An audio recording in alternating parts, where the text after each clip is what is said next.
I think that you have to give out awards because it's fun. But then also, like, you have to think back to the whole season, and it's kind of fun to think back the whole season because you forget stuff from like 3 weeks ago, much less like 3 months ago. Yeah, it's a long season for sure in that sense. Um, it. What do we always say that we have like recently biased because like plays that we seen a month ago, we overlook the stuff that happened back then in 2024, and it's like, oh, Yeah. that was dope. Awesome.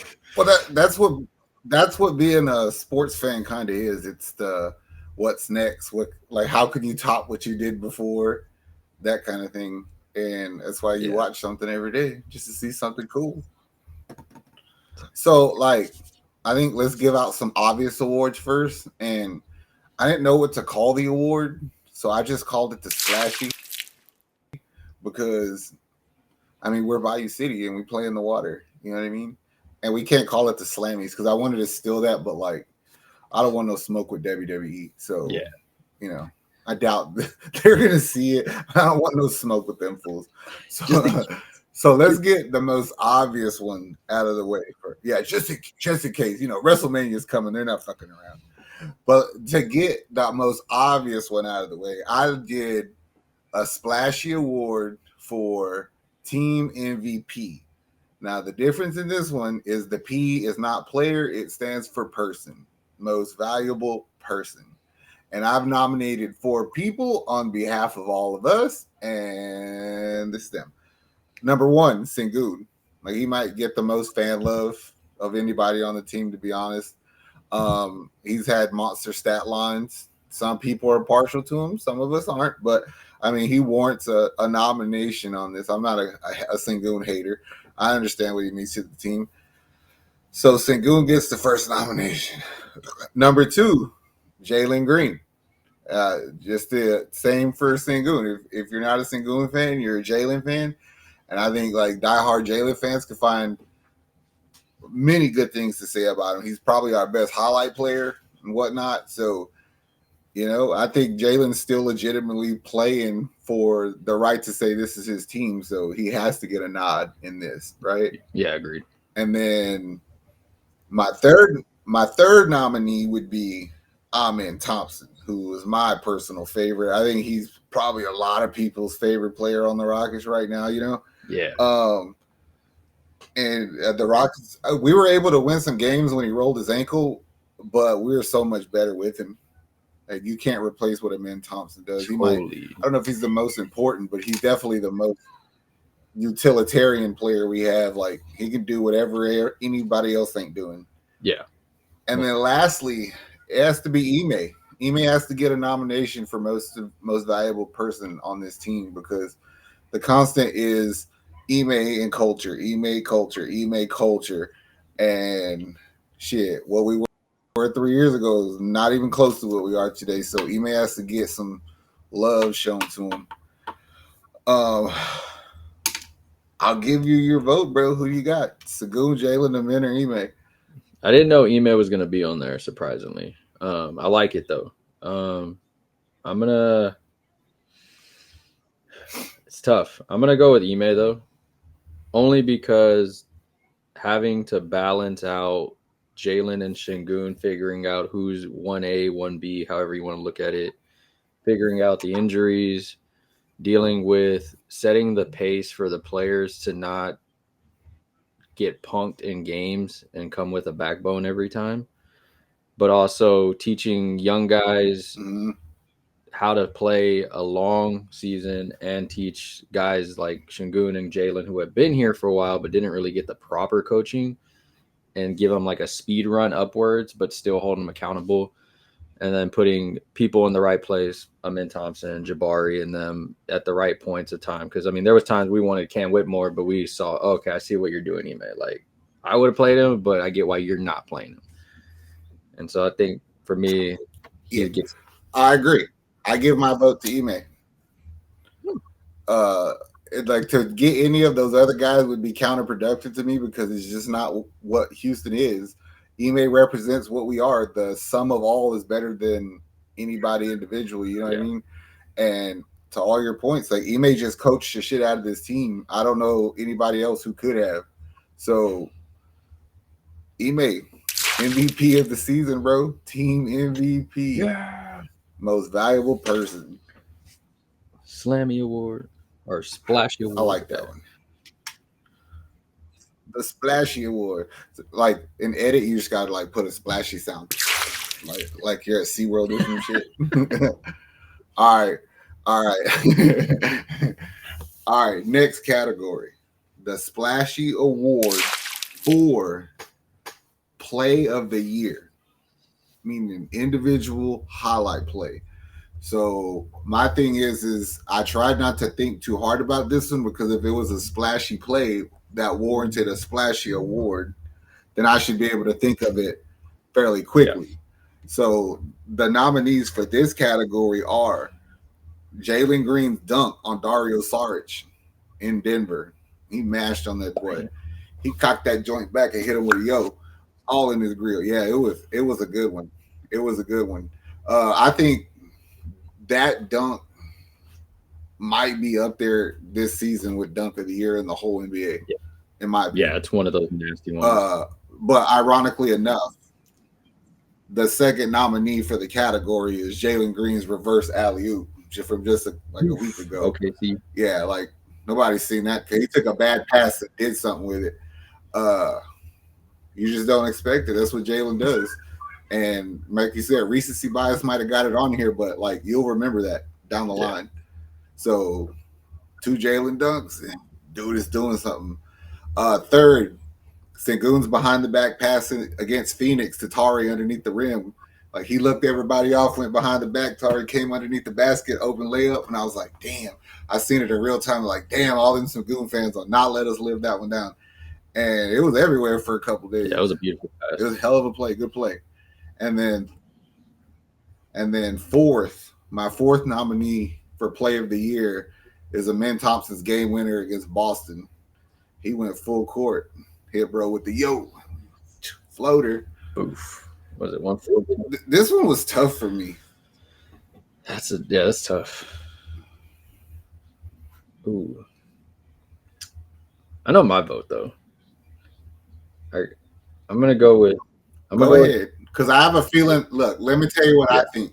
I think you're either gonna go with the first dunk or the Amen one, and whatever you don't go with, I'm gonna go with the other one. I was gonna go with Amen, only because I feel like that was. I remember when we were watching it, and that was one of those like, are we legit this year to like stay at this point of the West?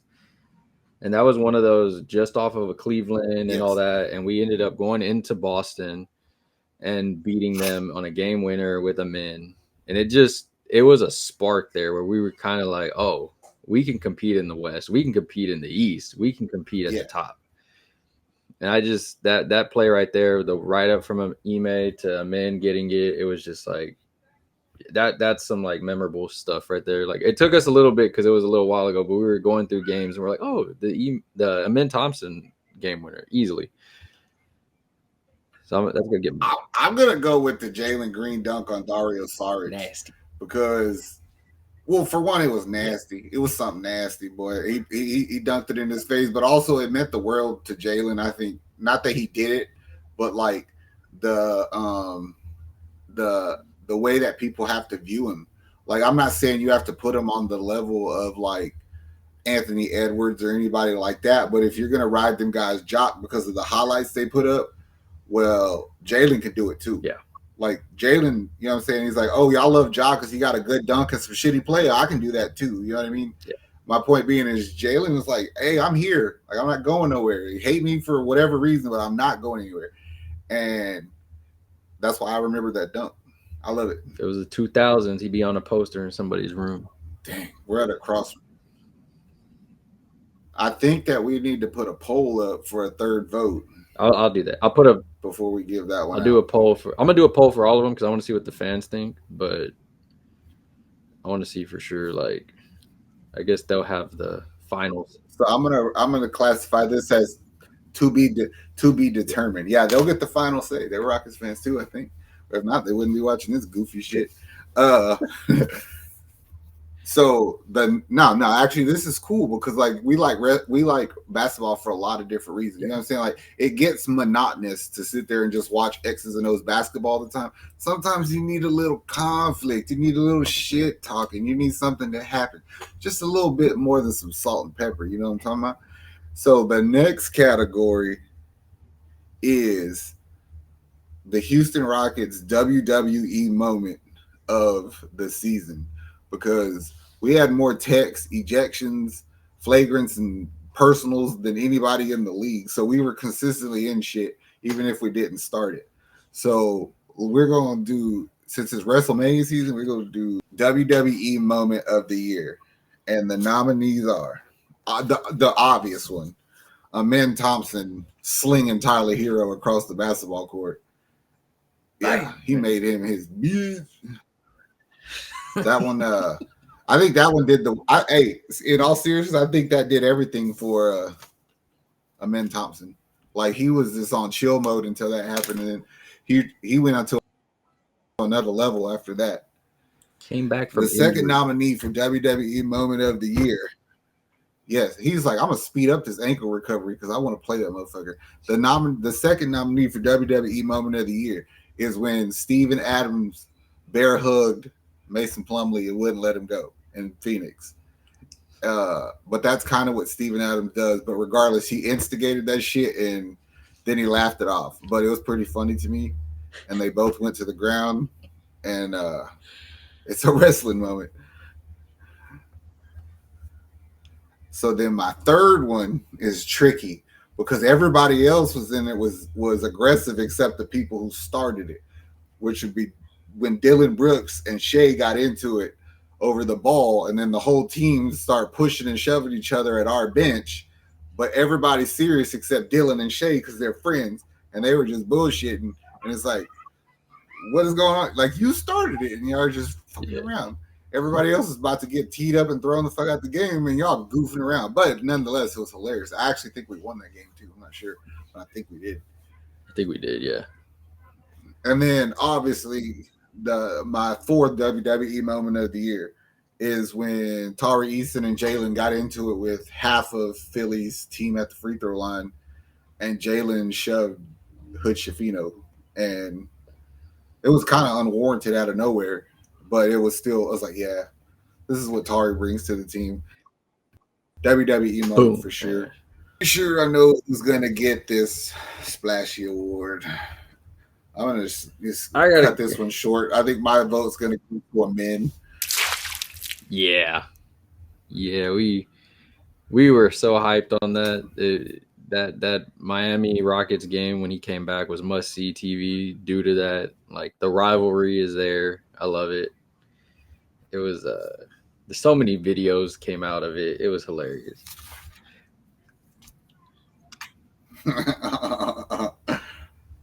Yeah, it was because we made a bunch of it. That was fun. All right, Amen. WrestleMania season. He's champion of the world now.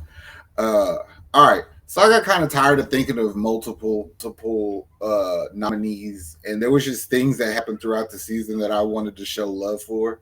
So I just made up bullshit Splashy Awards and I just gave it to it. So like the Splashy for turning point of the season, in my opinion, was when Ime unleashed a double big lineup in Dallas.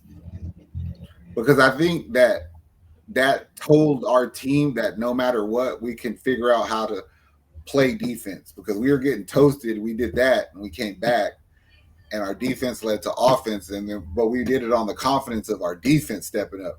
And that double big lineup and Steven Adams leading it just made the team think differently. And whenever we got in a bind, we would unleash that for the next month or so. And I really feel like we never regressed after that. So I consider that a turning point this season. I agree. And he stuck with it a few games also to where they feel comfortable playing it in a way to where it's, that's playoff ready. So I like that. We would go double big lineup with Jabari at the 3 and then run a lot of zone. And then people just couldn't rebound. They couldn't get in the paint. Our size played to our benefit. And we just always held that that ace in the hole during the game until we needed it. And we were winning games. So that's why I say, to me, that's the turning point of the season. I like that. Then, and if you don't like bad words, you might want to cover your ears. But the Splashy award for who the fuck is that guy goes to Nate Williams. Nate Williams, he went off in that game against Golden State, and everybody's like, who the hell is that? Like, who is this dude? But him and Tari, they freaking led that comeback. And the dude got him a secure contract off of that performance. Speaking of that, my Splashy for performance of the year, straight up Tari Easton in that 30-point comeback against Golden State. We lost in overtime. I never in my life, and I say this is a strong state. I've never in my life seen somebody play a game so hard, ever. Like, at anything. At one point, that dude was just laying on the court. Like, he had nothing left. And I was like, damn. Like, that's why we caught up. So, to me, that's performance of the year. Gave it all. An L. Gave it all out. Left nothing in the tank. Nothing. Another memorable moment I created a splashy for. This is the last one I got. Is the biggest crash out of the year. Is when Fred VanVleet poked the referee in the head and called him a bitch at the end of it was literally like a minute left in a Portland game, and he just went bonkers for no reason. I don't think he actually poked him, but he got freaking close. But he did call him a bitch. I was like, I didn't see that coming. It was so left field out of nowhere. We've had a lot of those. He crashed all the way out. That was funny though. I was like, oh wow. Yeah, Dylan Brooks a couple weeks ago in Phoenix, he crashed out, got thrown out. He's like, what the hell did I do? Ime's crashed out a few times. Yeah. It's like it goes from the top. Other than that, there's not a whole lot that comes to mind. Clutch shot of the year. There was a game where Houston played OKC right before when we were I believe it was in the in-season tournament when we beat OKC. Fred VanVleet hit a shot from about 30 feet with like 2 minutes left. And I was like, shit, we needed that. And that's pretty close. I mean, I know we had game winners or whatever, but that shot right there was big. It stuck out to me. So yeah, that might be my clutch shot of the year. I like that one. Because that was like in the beginning where we were like treating play and tournament like how we'd treat the playoffs, and it kind of gave us a little taste. Yeah, nobody believed in us yet. They didn't know what we were. Yeah, but I did. We knew it. We believed in them.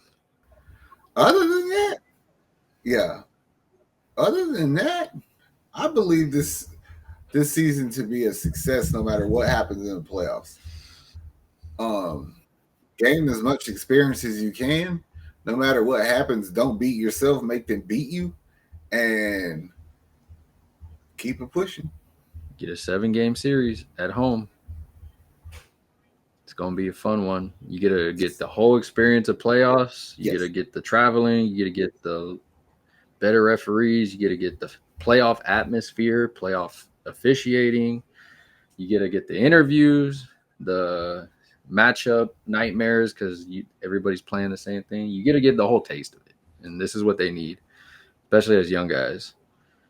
I like it. Just let VanVleet do the interviews. Just VanVleet, because all them other guys piss me off. Sengun and Jabari are just too ghetto. Listen, they talk like me. They almost want to say bad words all the time. Every other word is like, you know what I'm talking about? And then Thompson is just straight awkward, bro. He looks guilty of everything. when he's done. Like he'll give his answer, which is really really articulated well, and then he's just like awkward, and I was like, oh shit. Jalen talks like he don't give a shit, and I don't like his mustache. And then Dylan Brooks always just looks bothered, like he don't want to talk to anybody. He looks like, just leave me alone. That's it. It's gonna be some. They're gonna be talking. Answers questions well. He's had two before. Yeah. I mean, well, I guess if we have any more awards, the fans can let us know in the comments what awards they want to warrant for Splashies. Other than that, what a dumb name. I couldn't think of nothing else. The trophy looks nice. That's all that matters. What if one of them writes us like, "Hey, where's my award?" And I'm like, "Oh, we'll make it for you, bro. No, I got you, Dad. I'll give him one of my awards right here, bro. I'll just like get a sticker made that says Splashy and put it on one of those. Oh man. If you made it to this point, Rockets fans, like, subscribe, drop your comments down below. Let us know your answers on these. Did we get it right? Did we get it wrong? I'll drop some polls down. Y'all can fill them out. Other than that, though, it's all love.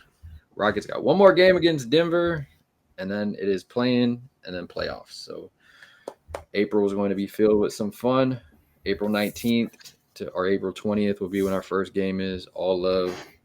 Be on the lookout. We are out of here. Later. Deuces.